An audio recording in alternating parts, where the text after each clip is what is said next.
So friends, yes Bank తాలూకా quarterly results అయితే రావడం అయితే జరిగిందండి.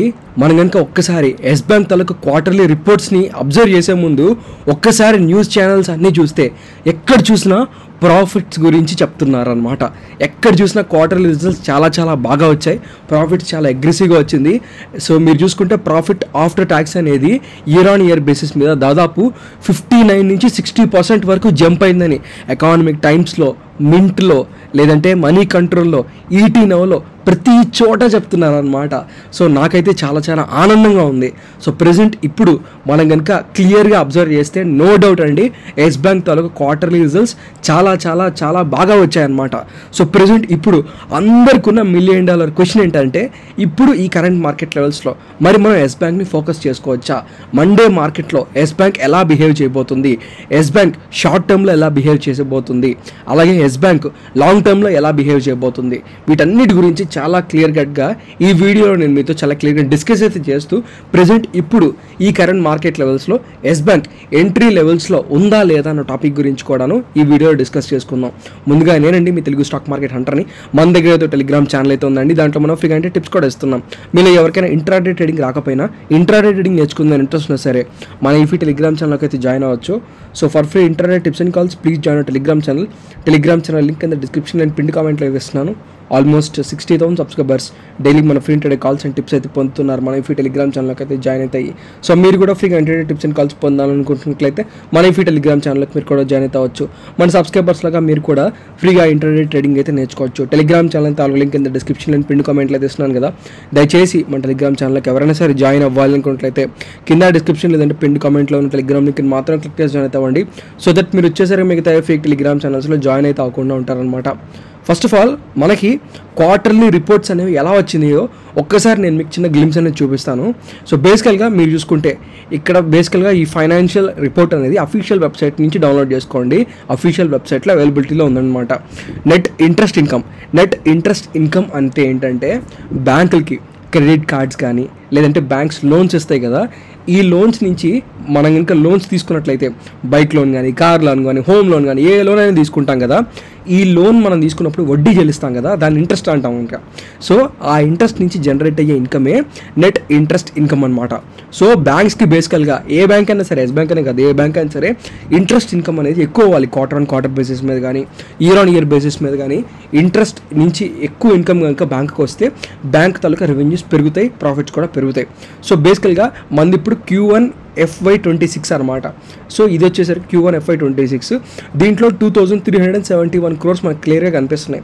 లాస్ట్ క్వార్టర్ మార్చ్ క్వార్టర్లో 2,200 crores ఉంటే ఇప్పుడు 2,300 crores ఉన్నాయి. లాస్ట్ ఇయర్ ఇదే టైంలో మనం చూసుకుంటే 2,200 crores ఉన్నాయన్నమాట. సో దాదాపు లాస్ట్ ఇయర్తో పోల్చుకుంటే 5.7 గ్రోత్ ఉంది. ఈ ఇయర్తో పోల్చుకుంటే లాస్ట్ క్వార్టర్తో 4.2% గ్రోత్ ఉందన్నమాట. నాన్ ఇంట్రెస్ట్ ఇన్కమ్ అంటే బ్యాంకులు వచ్చేసరికి అసలు తీసుకుంటాయి వడ్డీ కాకుండా, దాంతోపాటు క్రెడిట్ కార్డ్ మెయింటెనెన్స్ ఛార్జెస్ అని, ట్రాన్సాక్షన్ ఛార్జెస్ అని, ఆ ఛార్జెస్ అని, ఈ ఛార్జెస్ అని తీసుకుంటూ ఉంటారు. వాటి వల్ల 1,752 crores వస్తే లాస్ట్ క్వార్టర్ కన్నా స్లైట్గా ఇంప్రూవ్మెంట్ ఉంది, 0.7%. బట్ లాస్ట్ ఇయర్ ఇదే క్వార్టర్తో కంపేర్ చేసుకుంటే, లాస్ట్ ఇయర్ జూన్ క్వార్టర్ రిజల్ట్స్తో కంపేర్ చేసుకుంటే 46% ఇంప్రూవ్మెంట్ అనేది ఉందన్నమాట. ఇది మీరు గుర్తుపెట్టుకోవాలి. సో అగైన్ ఇక్కడ మీరు చూసుకోండి, ఈ టోటల్ నెట్ ఇన్కమ్ అంటే నెట్ ఇంట్రెస్ట్ ఇన్కమ్ని, నాన్ ఇంట్రెస్ట్ ఇన్కమ్ని యాడ్ చేస్తే టోటల్ నెట్ ఇన్కమ్ వస్తుంది. అది అరౌండ్ 19.8% ఇంప్రూవ్మెంట్ ఉంది లాస్ట్ ఇయర్తో పోల్చుకుంటే. ఇయర్ లాస్ట్ క్వార్టర్తో పోల్చుకుంటే 2.7% ఇంప్రూవ్మెంట్ అనేది ఉందన్నమాట. సో ఓవరాల్గా నెట్ ప్రాఫిట్స్ తీసుకున్నట్లయితే, సో ఆపరేటింగ్ ప్రాఫిట్, ప్రొవిజన్స్ అన్నీ కలుపుకుంటే నెట్ ప్రాఫిట్ వస్తుంది. నెట్ ప్రాఫిట్ చూసుకుంటే 800 కోట్లు వచ్చింది. లాస్ట్ క్వార్టర్లో 738 crores వచ్చింది ప్రాఫిట్. లాస్ట్ ఇయర్ ఇదే జూన్ క్వార్టర్లో 500 కోట్లు మాత్రం వచ్చింది ప్రాఫిట్. సో ఇదే అనమాట న్యూస్ ఛానల్స్ అన్నీ చెప్తుంది.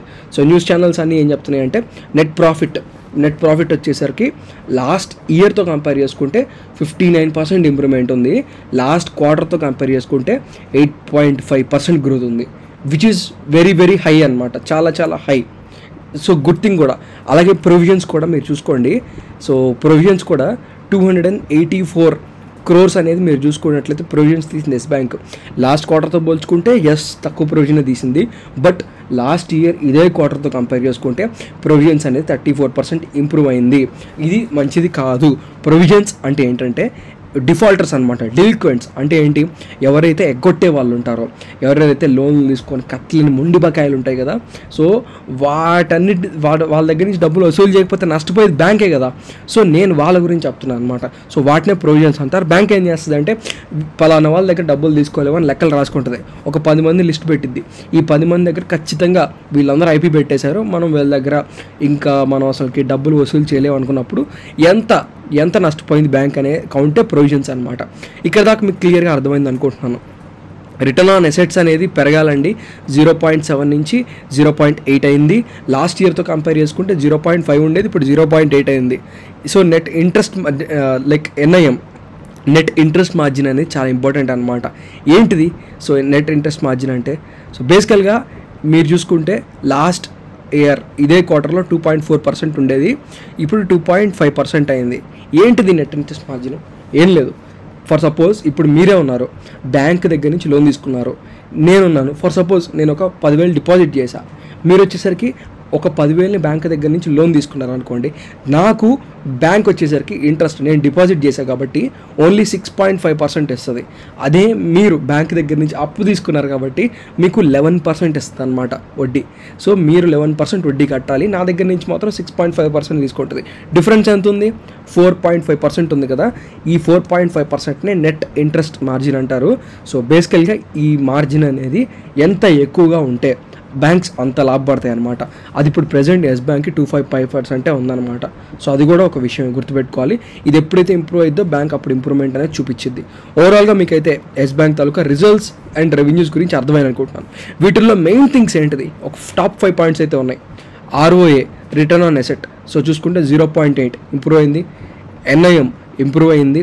నాన్ ఇంట్రెస్ట్ ఇన్కమ్ ఇంప్రూవ్ అయింది ఇయర్ ఆన్ ఇయర్ బేసిస్ మీద, బట్ క్వార్టర్ బేసిస్ మీద పెద్దగా ఇంప్రూవ్మెంట్ అవ్వలేదు. CASA deposits, CASA accounts, current accounts, savings accounts year on year basis మీద ఇంప్రూవ్మెంట్ ఉంది, కానీ క్వార్టర్ బేసిస్ మీద ఇంప్రూవ్మెంట్ అనేది లేదు. అది వీళ్ళు ఇప్పుడు వర్క్ చేయాల్సి ఉంటుంది అనమాట. సో స్టేబుల్గా అసెట్ క్వాలిటీ కూడా ఇంప్రూవ్ అవుతుంది. సో ఓవరాల్గా మీకైతే ఎస్ బ్యాంక్ తాలూకా క్వార్టర్లీ రిజల్ట్స్ చాలా పర్ఫెక్ట్గా వచ్చాయి.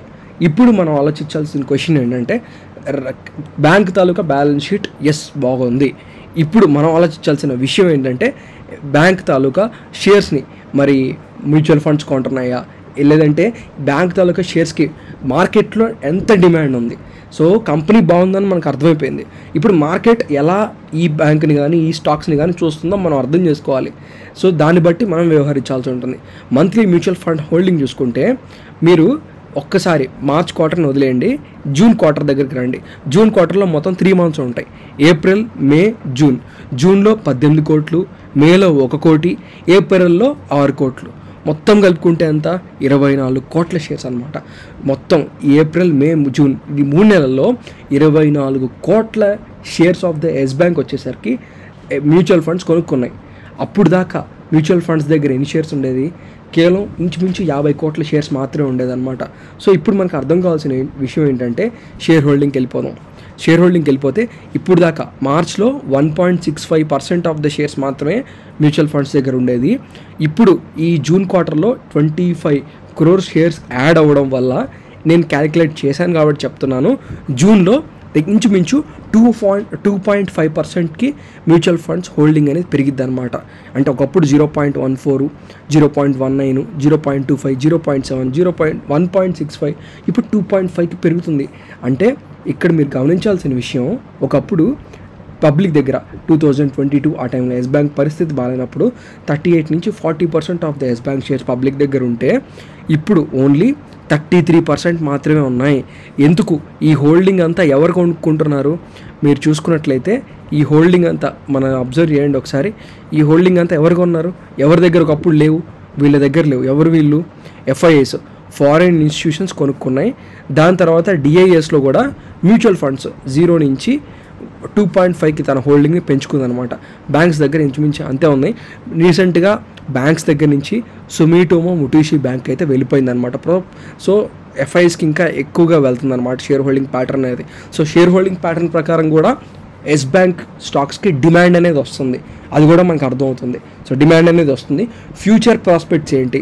ఫ్యూచర్లో ఎస్ బ్యాంక్ రెవెన్యూస్ ఏమైనా పెరుగుతాయా అంటే earnings and revenue growth forecast చూసుకుంటే ప్రజెంట్ ఇప్పుడు 2025 ఫస్ట్ క్వార్టర్ అయిపోయింది, మనం 130 9 బిలియన్ పర్ ఇయర్ రెవెన్యూ ఇప్పుడు తీస్తున్నాం, 24 బిలియన్ పర్ ఇయర్ ప్రాఫిట్ తీస్తున్నాం కదా. దీని తాలూకా ఎర్నింగ్ డబల్, రెవెన్యూ కూడా డబల్. 2028 మిడ్ కల్లా అయిపోయే అవకాశాలు అయితే ఉన్నాయి. నెక్స్ట్ 3 ఇయర్స్లో డబుల్ అయ్యే అవకాశం ఉందన్నమాట దీని తాలూకు రెవెన్యూ. ఈపీఎస్ కూడా ప్రజెంట్ ఇప్పుడు మనం చూసుకుంటే 79 పైసా ఉంటే 1.5 పైసా, 1 రూపీ 5 పైసా నెక్స్ట్ 2028 మార్చ్ కల్లా వెళ్ళిపోయే అవకాశం ఉందన్నమాట. సో మీకు వచ్చేసరికి టెక్నికాలిటీస్ చెప్పాను, ఫ్యూచర్ ప్రాస్పెక్ట్స్ కూడా మీకు ఇప్పటికే అర్థమైపోయి ఉంటుంది. సో మరి మండే మార్కెట్, ఈ కరెంట్ మార్కెట్ లెవెల్స్లో ఎస్ బ్యాంక్ బయింగ్ జోన్లో ఉందా లేదా అనే టాపిక్ గురించి చెప్తాను. కానీ అంతకన్నా ముందు ఎస్ బ్యాంక్ తాలూకా క్లియర్ కట్ అనాలిసిస్ నేనైతే మీ ముందుకి తీసుకొచ్చినందుకు ఈ వీడియోకి నేను మీకు ఎటువంటి టార్గెట్ ఇవ్వట్లేదు. ఈ వీడియో మీకు జెన్యూన్గా నచ్చిందా? జెన్యూన్గా నచ్చితే తప్పకుండా ఎస్ బ్యాంక్ వాళ్ళ క్వార్టర్లీ రిజల్ట్స్ మీద ఒక్క లైక్ అయితే వేసి మమ్మల్ని, మా టీమ్ని ఎంకరేజ్ చేయాలి. సో ఈ లోపల మీ పోర్ట్ఫోలియో అనే షేర్ని మీరు బై చేద్దాం అనుకున్నా సరే, సెల్ చేద్దాం అనుకున్నా సరే, పోనీ యావరేజ్ చేద్దాం అనుకున్నా సరే, కింద కామెంట్ సెక్షన్లో మీ షేర్ యొక్క యావరేజ్ ప్రైస్ ఇంకా వేసి కామెంట్ చేసినట్లయితే మీ కామెంట్స్ అన్నిటికీ నేను ప్రతి ఒక్క కామెంట్కి రిప్లై ఇస్తున్నాను. సో అంతేకాకుండా ఇన్ కేస్ మీరు ఏదైనా షేర్ని కొత్తగా బై చేద్దాం అనుకుంటున్నా సరే, సెల్ చేద్దాం అనుకున్నా సరే, పోనీ యావరేజ్ చేద్దాం అనుకుంటున్నా సరే, ఆ మీ పోర్ట్ఫోలియో స్టాక్ ఉన్నా సరే, దాని గురించి మీరు నాతో చెప్పిద్దాం అనుకున్నా సరే, కింద కామెంట్ సెక్షన్లో ఆ స్టాక్ యొక్క పేరు కామెంట్ చేయండి. ఎక్కువగా ఎవరైతే స్టాక్ గురించి ప్రస్తావిస్తారో తప్పకుండా ఆ స్టాక్ గురించి ఒక డెడికేటెడ్ వీడియో చేసే ప్రయత్నం అయితే చేస్తానన్నమాట. సో దాంతోపాటుగా ఇన్ కేస్ మీరు కనుక ఏదైనా ట్రేడింగ్ చేస్తుంటే, ఏదైనా స్టాక్ని బై చేస్తున్నా, సెల్ చేస్తున్నా, ఈ third party DMart account brokers ఉంటారు, వీళ్ళందరూ చాలా ఎక్కువ బ్రోకరేజ్ ఛార్జెస్ మీ దగ్గర నుంచి తీసేసుకుంటూ ఉంటారు అనమాట. సో వాళ్ళు వచ్చేసరికి యాన్యువల్ మెయింటెనెన్స్ ఛార్జెస్ అని, transaction charges, hidden charges, other charges, అది ఇది అనేసి చాలా రకాల ఛార్జెస్ పేరులతో మన దగ్గర నుంచి డబ్బులు తీసేసుకుంటూ ఉంటారు. అలా వాళ్ళకి నానా రకాల ఛార్జెస్ ఇవ్వకుండా ఆ మనీని సేవ్ చేసుకుందాం అనుకున్నట్లయితే సో కింద డిస్క్రిప్షన్లో ఏంజిల్ 1 తాలూకా ఫ్రీ డిమార్ట్ అకౌంట్ లింక్ ఇస్తున్నాను. ఈ ఫ్రీ డిమార్ట్ అకౌంట్ లింక్ ద్వారా ఫ్రీ డిమార్ట్ అకౌంట్ని 5 నిమిషాల్లో ఓపెన్ చేసుకోవచ్చు, నచ్చకపోతే 5 నిమిషాల్లో క్లోజ్ చేసుకోవచ్చు. సో ₹1 కూడా ఈక్విటీ డెలివరీ ఛార్జెస్ ఉండవు, స్క్రీన్లో చూసుకోవచ్చు. హిడెన్ ఛార్జెస్ ఏముండవు.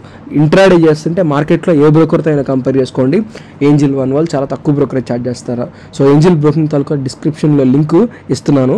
సో ఆ లింక్ ద్వారా ఓపెన్ చేసుకొని మన టెలిగ్రామ్ ఛానల్లోకి ఇన్ కేస్ మీరు కనుక వచ్చి, సో మీరు మా దగ్గర డిమార్ట్ అకౌంట్ ఓపెన్ చేసుకుంటున్నారు కాబట్టి మేము మీకు ఇస్తున్న ఆఫర్ ఏంటంటే, మీరు ఏదన్నా ఫర్ సపోజ్ మీరు ఏదైనా చేయించుకోవాలనుకున్నా సరే, మీ పోర్ట్ఫోలియో అనాలిసిస్లు, పోర్ట్ఫోలియో రివ్యూలు, స్టాక్ అనాలిసిస్లు, స్టాక్ రివ్యూలు ఏదైనా చేయించుకుందాం అనుకున్నా సరే ఫ్రీగా అయితే చేయించుకోండి. సో మన దగ్గర అయితే టెలిగ్రామ్ ఛానల్ అయితే ఉందండి, దాంట్లో మనం ఫ్రీగా అంటే టిప్స్ కూడా ఇస్తున్నాం. మీరు ఎవరికైనా ఇంటర్నెట్ ట్రేడింగ్ రాకపోయినా, ఇంటర్నెట్ ట్రేడింగ్ నేర్చుకుందాం ఇంట్రెస్ట్ ఉన్నా సరే మన ఈ టెలిగ్రామ్ ఛానల్కి అయితే జాయిన్ అవ్వచ్చు. So for free internet tips and calls please join hour Telegram channel link కింద డిస్క్రిప్షన్లో పిన్ కామెంట్లో ఇస్తున్నాను అనమాట. సో ఇప్పుడు మనకు అర్థం కావాల్సిన విషయం ఏంటంటే వాల్యూమ్స్ అర్థం చేసుకోవాలి. మంది last trading day July 18th తీసేయండి. మామూలుగా ఎస్ బ్యాంక్ బాగా ట్రేడింగ్ చేస్తే మీకు తెలుసా 70 కోట్లు, 80 కోట్లు, అప్పుడప్పుడు 140 కోట్ల వాల్యూమ్స్ కూడా చేసింది. కానీ మీరు కనుక సరిగ్గా మళ్ళీ చూస్తే లాస్ట్ 1 వీక్ కానీ, లాస్ట్ 2-3 వీక్స్ నుంచి కానీ 4 కోట్లు 5 కోట్లు మాత్రమే ఎస్ బ్యాంక్ తాలూకా వాల్యూమ్స్ ఉన్నాయి. అంటే ఎస్ బ్యాంక్ తాలూకా RSI డైలీ మూవింగ్ యావరేజెస్ అన్నీ పడిపోయి ఉంటాయి అన్నమాట. ఒకసారి చూడండి, RSI ఎంత ఉంది? ఓన్లీ 50 పాయింట్స్ ఉంది. MFI 26లో ఉంది. సో ఇవి బై చేయదగ్గ జోన్స్ అన్నమాట. ఆలోచించండి. స్టాక్ అయితే మంచిది. స్టాక్ తాలూకు క్లియర్ కట్ అనాలిసిస్ అయితే మీ ముందుకైతే పెట్టాను. మార్కెట్లో ఈ స్టాక్ ఎంత డిమాండ్ ఉందో చెప్పాను. డెసిషన్ మీదే. సో ఓవరాల్గా మీకైతే అర్థమైంది అనుకుంటున్నాను. వన్స్ అగైన్ నేనండి మీ తెలుగు స్టాక్ మార్కెట్ హంటర్ని. ఉంటానండి. థ్యాంక్ యూ అండి.